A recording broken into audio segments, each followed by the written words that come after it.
नमस्कार शेतकरी मित्रांनो, देशामधील पीएम किसान सन्मान निधी योजनेअंतर्गतच्या लाभार्थ्यांसाठी एक मोठी आनंदाची बातमी आहे। शेतकरी मित्रांनो, केंद्र सरकारच्या प्रधानमंत्री किसान सन्मान निधी योजनेअंतर्गत दर 4 महिन्याच्या अंतराने देण्यामध्ये येणाऱ्या 2000 रुपयांच्या हप्त्याच्या रकमेमध्ये वाढ करण्यामध्ये येणार असल्याची एक मोठी घोषणा केंद्र सरकारने केली आहे। व याबद्दल स्वतः देशाचे पंतप्रधान नरेंद्र मोदी यांनी त्यांच्या एका भाषणामध्ये याचा उल्लेख देखील केला आहे। तर मग ही वाढीव रक्कम शेतकऱ्यांना कधीपासून मिळणार आहे व योजनेअंतर्गतच्या हप्त्याच्या रकमेमध्ये किती रुपयांची वाढ करण्यामध्ये आली आहे आणि याबद्दल पंतप्रधानांनी केलेली घोषणा आज आपण या व्हिडिओमध्ये सविस्तरपणे जाणून घेणार आहोत। त्यामुळेच आजचा व्हिडिओ नक्की शेवटपर्यंत पहा। तर मग चला व्हिडिओला सुरुवात करूया। तर मग शेतकरी मित्रांनो, आज समोर आलेल्या अपडेटची हेडलाईन अशी आहे की शेतकऱ्यांसाठी मोठी गुड न्यूज आहे। पीएम किसानची रक्कम आता वाढणार आहे, सरकारने दिले आहेत हे महत्त्वाचे संकेत। तर मग याबद्दलची सविस्तर अपडेट अशा प्रकारची आहे की केंद्र सरकारने देशभरामधील शेतकऱ्यांसाठी पीएम किसान सन्मान निधी योजना सुरू केली आहे। ही योजना 2019 मध्ये सुरू झाली आहे। या योजनेची घोषणा गेल्या लोकसभा निवडणुकापूर्वी करण्यामध्ये आली होती। या योजनेअंतर्गत पात्र असणाऱ्या शेतकऱ्यांना वार्षिक 6000 रुपयांचा लाभ देण्यामध्ये येतो। दरम्यान याच पीएम किसान सन्मान निधी योजनेसंदर्भात एक अत्यंत मोठी बातमी आज समोर आली आहे। तसेच जर तुम्ही या योजनेचे लाभार्थी असाल तर तुमच्यासाठी ही बातमी खास राहणार आहे। मिळालेल्या माहितीनुसार प्रधानमंत्री किसान सन्मान निधी योजनेबाबत सरकार ॲक्शन मोडमध्ये आहे।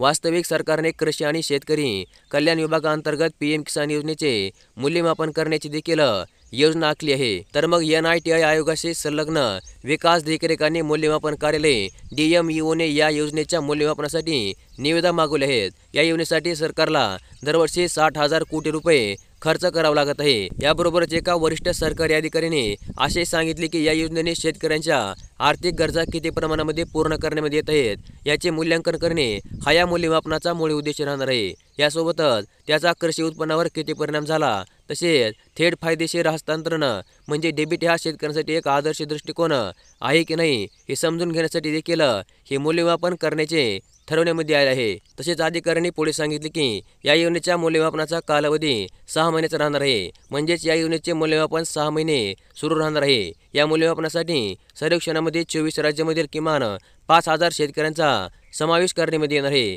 यामध्ये टॉप 17 राज्यांचा समावेश करण्यामध्ये आला आहे, ज्यामध्ये सुमारे 95% पीएम किसान योजनेचे लाभार्थी असणार आहेत। 2022-23 मध्ये या योजनेचे एकूण 10,71,00,000 कार्यरत लाभार्थी होते। आता मात्र ही लाभार्थी संख्या कमी झाली आहे। त्यामुळे मीडिया रिपोर्ट्समध्ये या योजनेच्या रकमेमध्ये वाढ होऊ शकते असा देखील मोठा दावा करण्यामध्ये येत आहे। तसेच सरकारने या योजनेचे मूल्यांकन करण्याचा निर्णय घेतला असल्याने मूल्यांकन प्रक्रिया पूर्ण झाल्यानंतर या योजनेची रक्कम वाढू शकते असा दावा करण्यामध्ये येत आहे। तथापि या संदर्भात अजून कोणतीच अधिकृत अशी माहिती केंद्र सरकारकडून देण्यामध्ये आली नाही। तर मग कसे असेल पीएम किसान योजनेचे नवीन स्वरूप? तर योजनेअंतर्गत पात्र शेतकऱ्यांना दरवर्षी 6000 रुपये देण्यामध्ये येत आहेत। एका आर्थिक वर्षामध्ये दिले जाणारे 6000 रुपये शेतकऱ्यांना एकमुश्त मिळत आहेत। 2000 रुपयांचा एक हप्ता याप्रमाणे या पैशांचे वितरण करण्यामध्ये येत आहे। आतापर्यंत या योजनेच्या पात्र लाभार्थ्यांना एकूण 16 हप्ते देण्यामध्ये आले आहेत। विशेष म्हणजे लवकरच या योजनेचा 17वा हप्ता देखील पात्र शेतकऱ्यांना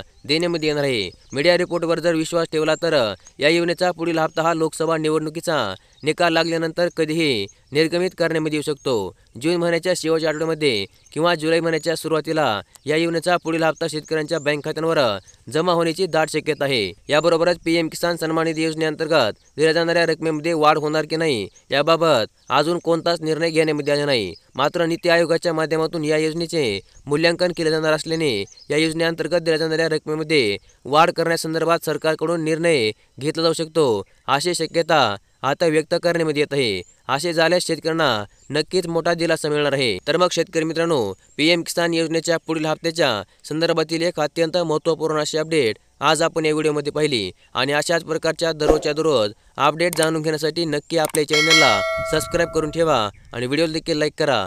धन्यवाद।